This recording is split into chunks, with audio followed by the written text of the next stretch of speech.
Усі звинувачення спираються на здогадки. Окупаційний центральний райсуд Сімферополя оштрафував на 10 та 15 тисяч рублів 5 кримських татар, затриманих 11 та 29 жовтня біля окупаційного Кримського гарнізонного суду. Туди люди прийшли у якості слухачів на судилищах проти кримських татар, але їх звинуватили у нібито незаконному масовому заході. Захист наголошував, що навіть згідно рекомендацій окупаційного Роспотребнадзору, такими вважаються збори за участі бодай 3000 людей. Але окупаційні судді не реагували.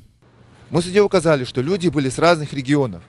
Если они были с разных регионов, то должен быть организатор, которого должны были привести к ответственности за все это, если это было нарушение. Но в данном деле нет организатора, и сотрудники полиции его и не искали. Вот. Если это говорится о них, то тогда у них должен был какой-то быть сговор между собой, что сотрудники полиции опять же не доказали. А ходить в накидке, я могу завтра выйти в футболке там, с фотографией чьей-либо. Он может он выйти, там будет 5-10 человек, которые будут идти друг за другом. И что теперь, мы на массовом публичном мероприятии? Нет. Все обвинения складываются на домыслах. Но этих домыслов для судді хватає, щоб винести рішення. Незаконно оштрафовані кримські татари сприймають покарання як репресії, але наголошують, жодні штрафи від окупантів не змусять їх припинити підтримувати співвітчизників. Они сегодня под запрет поставили нашу солидарность, наше единство, наша сплоченность. И этим самым, даже Деменко, судья, он не скрывая своих намерений, на суде об этом говорил, что вы порядка более 5 человек приходите на судебные заседания, это является незаконным. Хотя основания этих слов, подтверждением этих слов я не вижу никаких.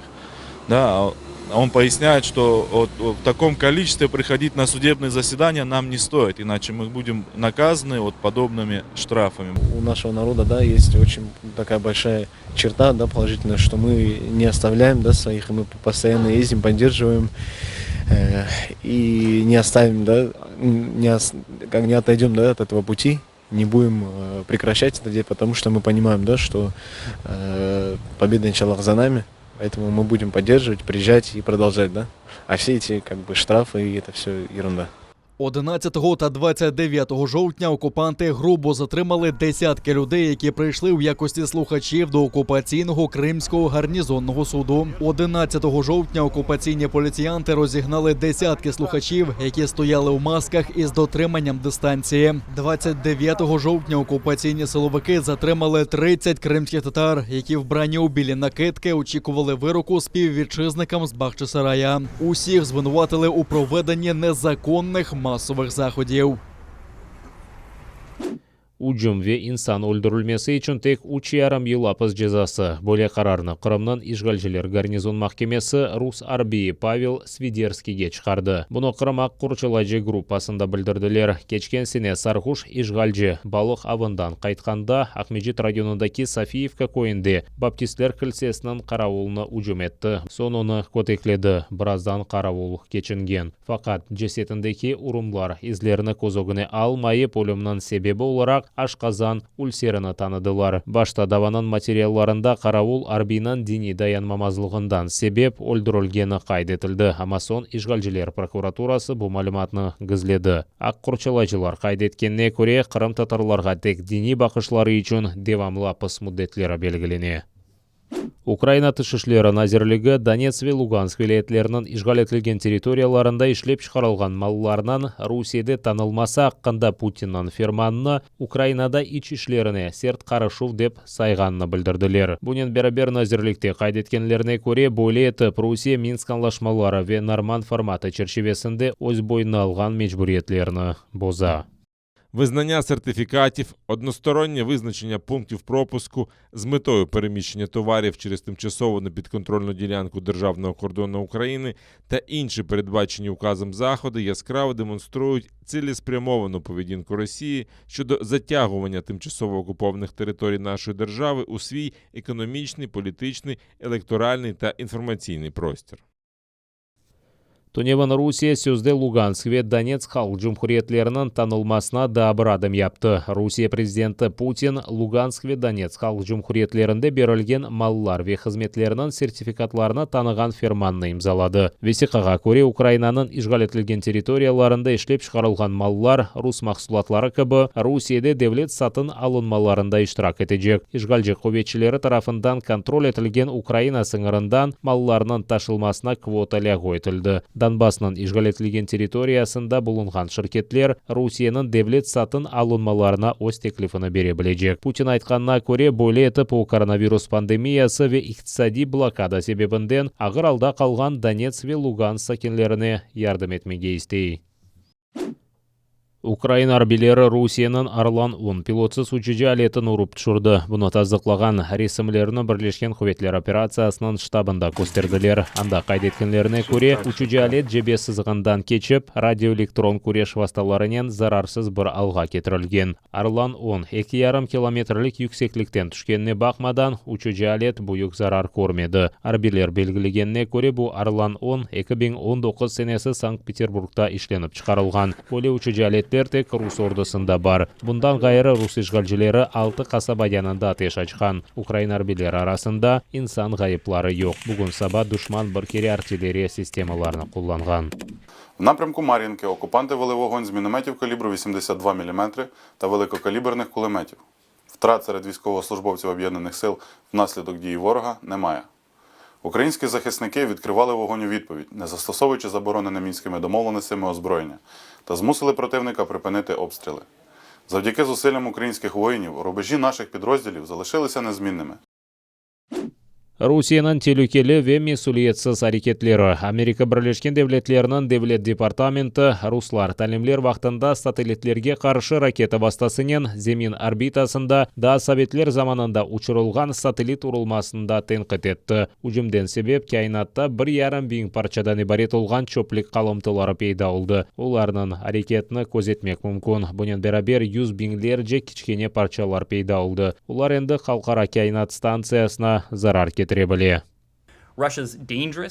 Небезпечна та безвідповідальна поведінка Росії загрожує довготривалій стабільності космосу та явно демонструє, що російські заяви проти мілітаризації космосу нещирі та лицемірні. США працюватимуть з нашими союзниками та партнерами, щоб відповісти на безвідповідальний вчинок Росії.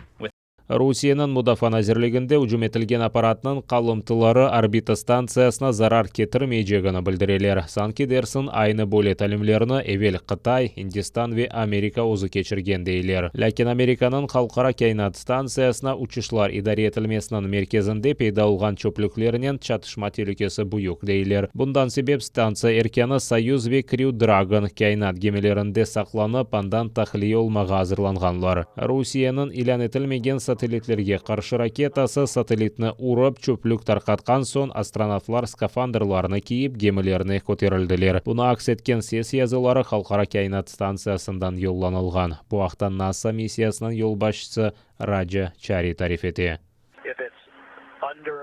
Якщо це буде більше півгодини, то я думаю, що ми залишимося в костюмі і, можливо, повернемося на станцію, якщо по Грею Драгон вдарять уламки. Русияның тышышлері назиры Сергей Лавров кайнат станциясы үшін олған телекелерде қабатлауны роякерлық деп адландыра. Санкидерсін сателлит урылмасының іч бір делелі yok. Біраздан Роскосмос енді чатышма телекесі олмағанны білдірді. На даний момент екіпаж Міжнародної космічної станції штатно виконує роботи згідно з програмою польоту.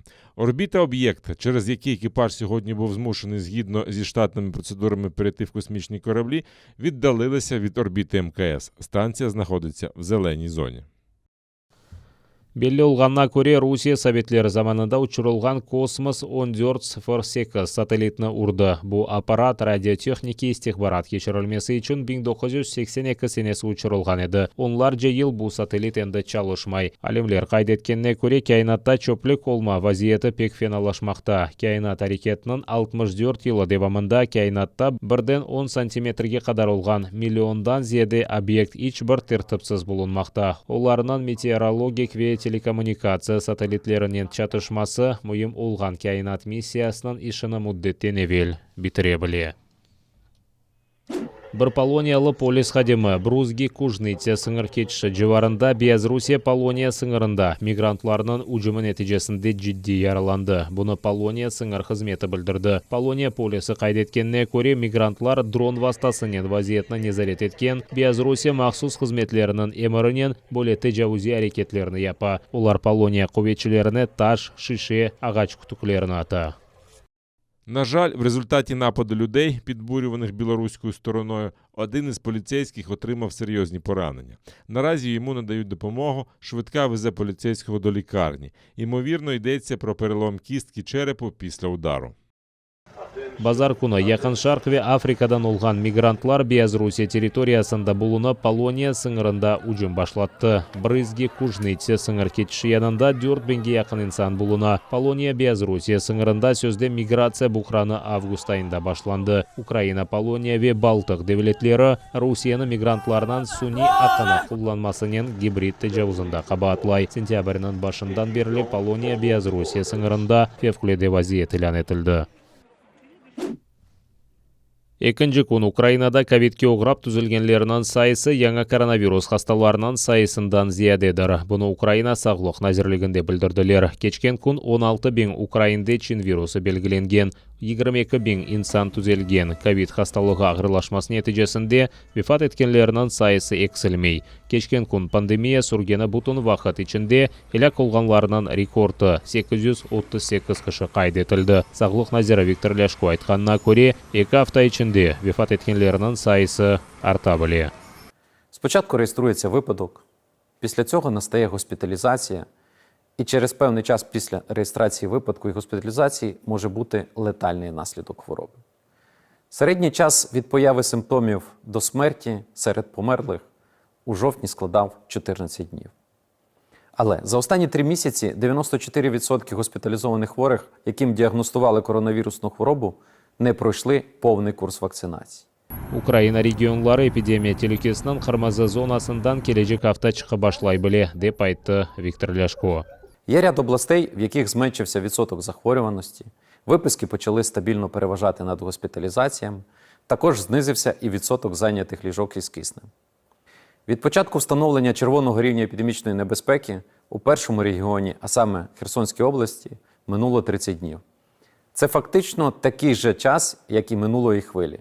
Украина президенті Володимир Зеленский халқа мұражат еткенде вакцинаның 2 дозасын алған украинлерге ақша мұкафатыны бермеге сөз берді. 2 ашы яптырған инсан 1000 гривна алажақ. Бұл Янсен адлы 1 дозалы вакцинанен ашыланғанларға да айыттыр. Бұл ашыны онлар 1000 украин яптырды. Башназер Денис Шмыгаль айтқанына көре, пара ковид себебінден зарар көрген бизнеске қол тұту фондундан берілежектір.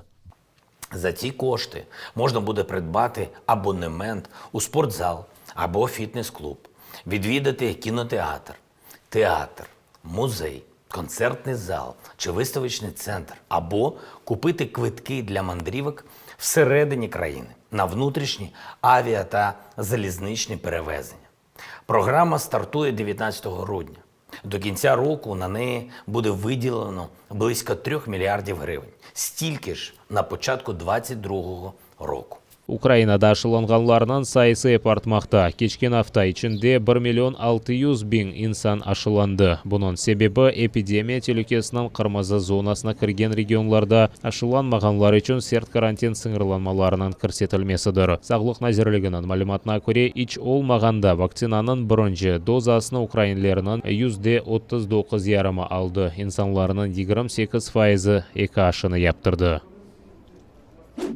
Ишгалжелер Қырымда ковид хасталарының сайысы эксілгенні білдірді. Кечкен күн ярмадада чин вирусы 1206 инсанда белгіленген. 27 кіші хасталық ағырлашмасы нәтижесінде вефат еткен. Шу сырада ақиярының Ишгалжелер мемурлары қайдеткеніне көре, шерде коронавирус себебінден вефат еткенлерінің миғдары артты. Кечкен күн шерде 9 инсан хасталықны еңіп оламаған. Австрияда ашыланмағанлар үшін локдаун илан етілді. Мемлекетте яшаған 9 миллиондан 2 миллион австриялы мұйым себепсіз евден шығып оламай. Коронавирусқа ұғырап түзелмеген ве ашы яптырмаған инсанлар тек иш, илачхане яда эркун керек олған малларны алмақ үшін түкенға бара біле. Оларға кезінтіге де чықмаға мүмкін, ама ресторан, қавехане, театр ве алыш-веріш меркезлеріне кетмеге ясақтыр. Бұл қайделеріні бозғанларға 500 евро пара жазасы белгіленecek. Бойлы етіп Австрия хакимияты чын вирусынан тест тарқалмасыны тоқтатмаға істей. Ноябрь айында ковид хасталарының сайысы артты. Соңғы hafta эркун 19 биңден зияде инсанда коронавирус белгілене. Чоқ австриялы яңы сыңырлану тедбірлеріні дестеклей. Фақат базалары хакимиет эркесіні яңы қайделерге riayet етмеге мечбур еткенінде шуберлене. Вакцинація має бути обов'язковою. Якщо епідемія загрожує паралізувати країну, потрібно зробити якісь кроки. Думаю, треба було б щось зробити, оскільки хворих багато. Але чи правильно вводити локдаун для нещеплених? Важко сказати. Не знаю, чи буде ефект. Це буде важко контролювати. І не можна ділити людей на групи. Це створює два класи у суспільстві. Локдаун илан етілген сон базы австриялылар барап ашыланды. Фақат евелсі олғаны кібі вакциналар телекесіз олғанына инанған инсанлар да бар. Австрияның сербеслік фырқасы үкіметінің ковид сиясетіне қаршы наразылық білдірмеге ниетлене. Камбоджа четелден туристлер келмесіне азырлана. Бұл Асия мемлекеті эсрарлы ибадетхане комплекслері ве салтанатлы сарайлар сайесінде мешурдыр. Шымдылық Камбоджа карантин тедбірлеріні емшатты. Мында 1,5 ел девамында серт қайделерге riayet етмек керек еді. Дигер мемлекеттен Камбоджаға келгенлер самоизоляцияда отырмаға мечбур еді. Шымды ашыланған туристлер үшін бұл қайде ләғу етілді. Бірчоқ Камбоджа сакина туристер ерлі маллар ве қызметлерге масраф еткен пара үшін яшады. Bunun için Камбоджалылар туризм саасында ішні яңадан башлай білгенне қуана. Правильне рішення, бо коли туристи повернуться, я зможу більше продати. Цих грошей вистачить, щоб нагодувати дітей. Що більше приїжджає туристів, то краще це для мого бізнесу. Щодо невакцинованих гостей, то вони теж можуть приїхати, але їм доведеться провести на карантині 14 днів. Я готовий приймати туристів і слідувати у ресторані всім запобіжним заходам. Наприклад, тут є антисептики і вимірюватимуть температуру. Ашыланмаған инсанлар да Камбоджаға келе біле, ама оларға 14 күн девамында карантинде болынмақ керек. Камбоджа әлесінің %90-ы ашыланды. Бұл 16 миллиондан зияде инсандыр. Асия мемлекетлеріне көре Камбоджада ең yüksek көстергішлерден бірідір.